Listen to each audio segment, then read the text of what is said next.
Hey everyone, it's Darren Benton with Performance Motor Coaches. For people that are kind of in depth in the RV world, we just went through what's called the RV open house. So basically, the manufacturers invite all the dealers in, uh, show them basically what's new, try to get some orders for new year model. Really and truly, the year model really doesn't change until June, but it's basically something to kind of gather some more attention to what's going on, get some orders, and then kind of bring the dealers and the manufacturers together. So the reason why we come up here is basically because I want to see what the competition is doing. We currently sell show hauler and renegade. We've pretty much gotten rid of all of our towable stuff. It's just not our focus anymore. We really enjoy these truck chassis motorhomes. This is our passion. It's what we do. So you really won't see too much out of us from there on out. However, we're always looking for new manufacturers. We always feel like we can't get quite enough inventory. Always seem to have a little bit more demand than we do have supply. So came up here, some contenders in the market. They're building on truck motorhomes. And you could use the term Super C. I mean, Super C goes all the way from an F550 all the way up to a truck like this. It's 600 horse, big Kenworth, kind of a monster. So the term Super C really is used a little too loose in my opinion. So that's the reason why I use truck chassis motorhome. So in truck chassis motorhome world, you basically have Integra that jumped up for this year.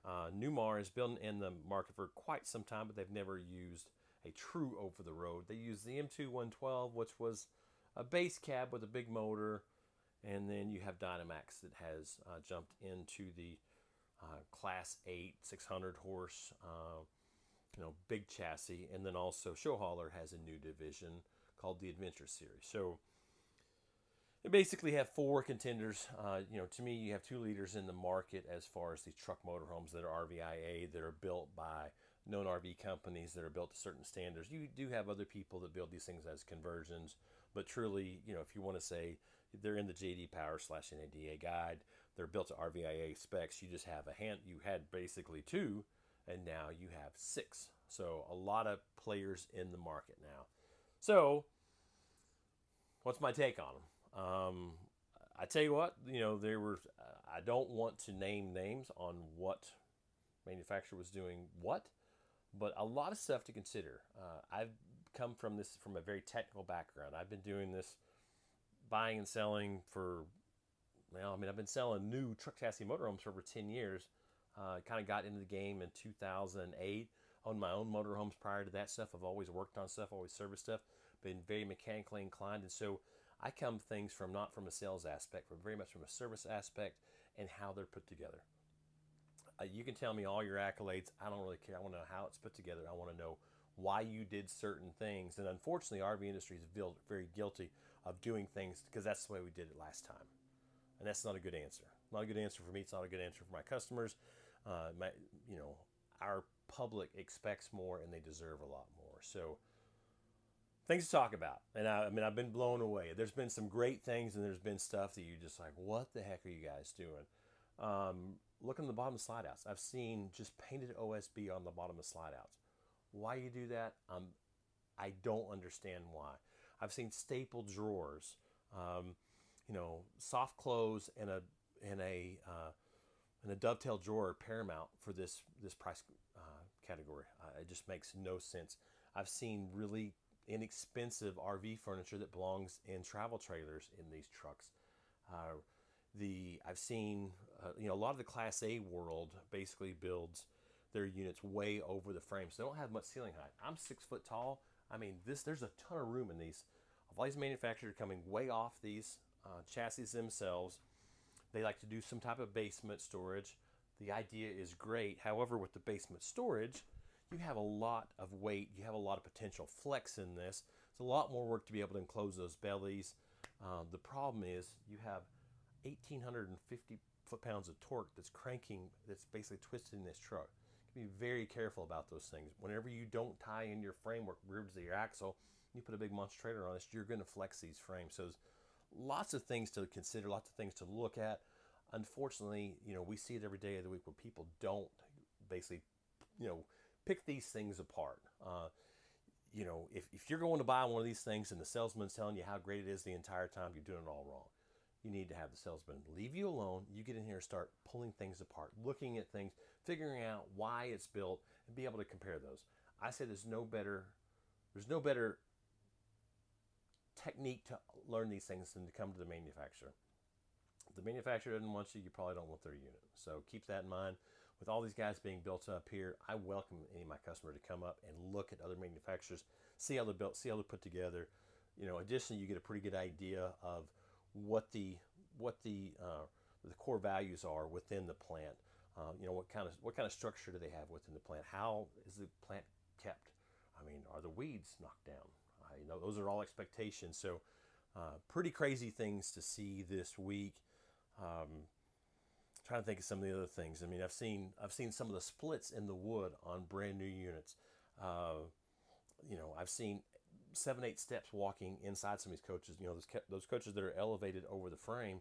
I mean, it's a haul getting up into the motorhome. I don't want to have to crawl up and down 7-8 steps every time I'm walking in my motorhome. Additionally, I got size 12 feet. I don't want to have my foot hanging over the little baby step. All those things are a big deal. All those things are a big thing to consider. The wiring definitely gets to be kind of a mess. Things that a lot of people don't consider. So all these coaches are built with a fiberglass rear cap. Go have a conversation outside and then have somebody stand inside. Can you hear that sound resonated up the back wall? Are they insulating these walls? Are they insulating the rear caps? What are they doing to be able to make this a more sound unit? The list goes on and on what the manufacturers don't do. But like I said, it was a great opportunity to come up there. I brought my entire team up here because I wanted them to see how they're put together. I could talk to them so I'm blue in the face. I could show them pictures, but be able to walk through those finished coaches, it definitely makes a difference to be able to educate my guys. So that way, not to sell you anything, but just to educate you, say, hey, this is what this manufacturer does. This is how they do it. This is why they do it. So there's a lot to be gained from just simply paying attention to people. There's some people that are not going to be happy with their new RV, on their new truck chassis motorhome purchases. It's definitely imperative to go through these units. Resale's been a big deal. If you've looked at Show Hauler Renegade over the past decade, the resale is phenomenal. I mean, basically 5 years out and you come really close to getting your money back. Some cases you actually make money on them. That doesn't happen in the regular RV world. I mean, most of this stuff drops like a rock. Most of the manufacturers build to build. You look at Renegade and Show Hauler, 90% of the stuff that spits out of the factory is retail sold. That's pretty impressive. That speaks volumes about what they're doing and what the market needs and wants. If you're just building to build, you're basically, the guy with the lowest price wins. You have all this fluctuating prices. You have sales spiffs and rebates, and the guy that bought it the first year paid this, and maybe the guy that buys it at the end of the year pays this, and there's a huge disparity between those, and then so the resale value gets really affected. So many things to consider. To me, it's just second nature. I've always been a trader by nature. I don't care what it costs me today. I care what it costs me long term. So those are the things that I really look into whenever I purchase these tours, because no one needs the stuff we're selling. This is very much a want business. It's a great business to be in because we don't have a lot of inventory. Manufacturers do a good job. We stand back behind the product. Manufacturers stand back behind the product as well. All the horror stories we hear is either a shoddy manufacturer or a horrible dealer. And then whenever you have both of those coupled together, you're going to be really upset. We see people get in the RV industry and exit the RV industry in a pretty short period of time because they picked a bad manufacturer and they picked a bad dealer. There's great dealers out there. You have to shop them out. If the dealer has 28 locations, I don't know how they can be that good. I said it. Shots fired. Probably won't like it, but you just can't control that. You can't scale it. You can't have such a great customer service experience. You have to deal with these smaller companies that's their number one focus, and you simply can't do it selling random products. So, whenever it comes time to buy one of these, do a plant tour, go to a local dealer, talk to these dealers, talk to people that have purchased from them, go to the service department. If you get a bad vibe from the service writer, probably not going to be good whenever you actually become one of their customers. So don't always look at Google reviews. I tell you what, if I wanted to spend whatever dollar amount, I'd have the best Google reviews forever. There's not. That's kind of flawed. So definitely dig in a little bit deeper There's so many online forums to talk about different dealers, different manufacturers. There's all this stuff that's at the tip of your fingertips. It's very frustrating whenever you see people have such bad experience, and I want to ask them, do you own an internet device? And I know the answer to the question already. They just unfortunately got excited about the product, didn't do enough research, and then kind of got themselves into a jam. But it's good to have competition. I appreciate competition. I do believe that the manufacturers, some of the other manufacturers will get better. I believe that this will also pivot Show Hauler and Renegade to continue to build a good product and continue to improve.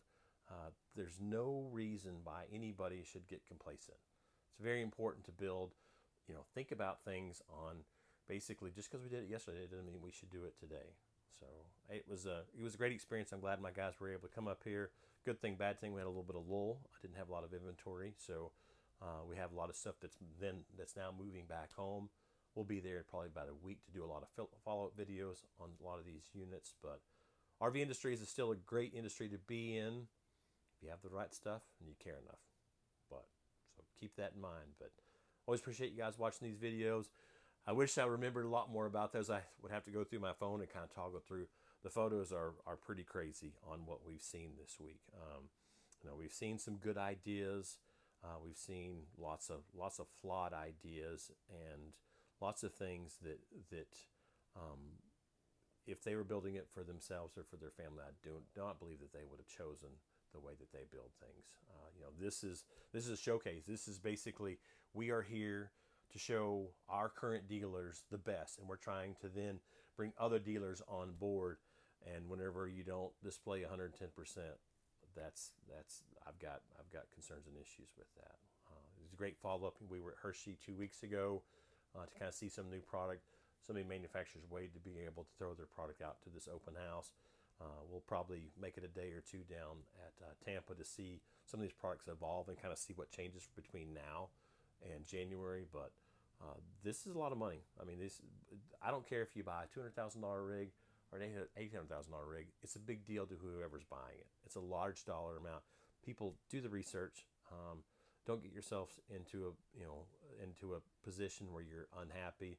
No one buys an RV because it's cheaper. You buy it for the experience. And if you don't have a great relationship with the manufacturer and your dealer, it's going to get soured. You're going to get tired of it really, really quick. These things will break. There's no doubt about it. But you have to have some support group. You can buy a lot of nights at the Ritz-Carlton for $800,000. The amount of fuel you put to these things, you can buy a lot of nights. So keep that in mind whenever you go out to buy these units and do your research. There's so many different things to consider.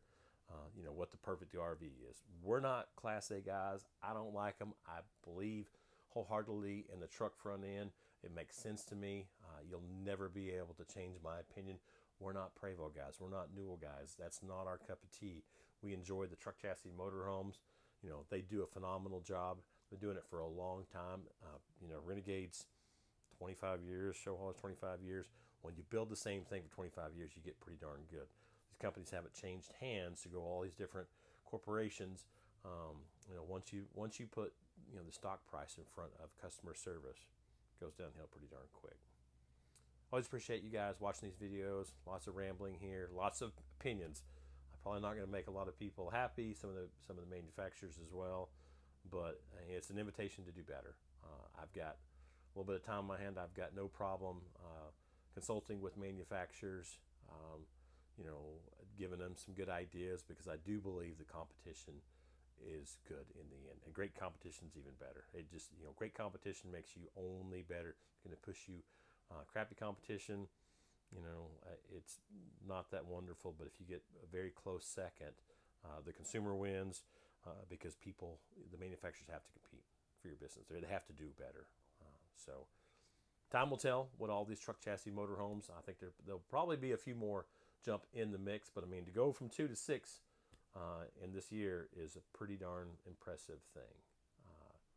But like I said, I always appreciate you guys watching these videos. I'll quit my rambling. Make sure you guys like, tag, and subscribe.